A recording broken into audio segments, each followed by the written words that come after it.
क्या धर्म की आड़ में पर्यावरण से छेड़छाड़ कर रहा राधा स्वामी सत्संग ब्यास डेरा? आखिर क्यों एनजीटी ने लिया डेरे के खिलाफ संज्ञान?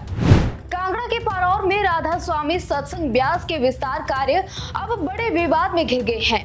आरोप है कि नियमों को नजरअंदाज कर पहाड़ काटे गए, पेड़ गिराए गए और मलबा खड्डों में फेंका गया। मामला अब नेशनल ग्रीन ट्रिब्यूनल यानी एनजीटी तक पहुंच चुका है।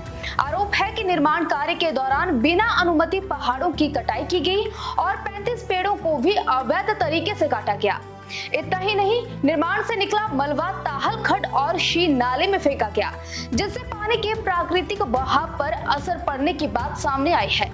राज्य प्रदूषण नियंत्रण बोर्ड ने अपनी रिपोर्ट में साफ कहा है कि निर्माण गतिविधियों से पर्यावरण को नुकसान पहुंचा है।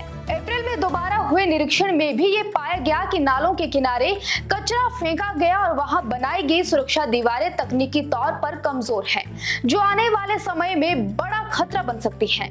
सबसे बड़ी बात यह है कि टाउन एंड कंट्री प्लानिंग विभाग की जरूरी मंजूरी के बिना ही निर्माण कार्य जारी रखा गया। एनजीटी की 25 अप्रैल 2026 की रिपोर्ट में भी इसका जिक्र किया गया है। बताया जा रहा है कि टाउन प्लानिंग विभाग पालमपुर की ओर से कई बार नोटिस और चेतावनियां जारी की गई।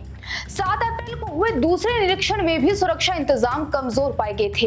इसके बाद राज्य प्रदूषण नियंत्रण बोर्ड ने 10 और 17 अप्रैल को भी नोटिस जारी किए, लेकिन इसके बावजूद निर्माण कार्य नहीं रोका गया।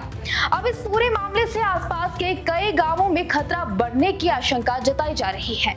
स्थानीय लोगों का कहना है कि अगर इसी तरह पहाड़ों की कटाई और मलबा फेंकने का काम चलता रहा तो आने वाले समय में बड़ा नुकसान हो सकता है। फिलहाल एनजीटी ने सत्संग कमेटी को दोषी मानते हुए जुर्माना लगाया है।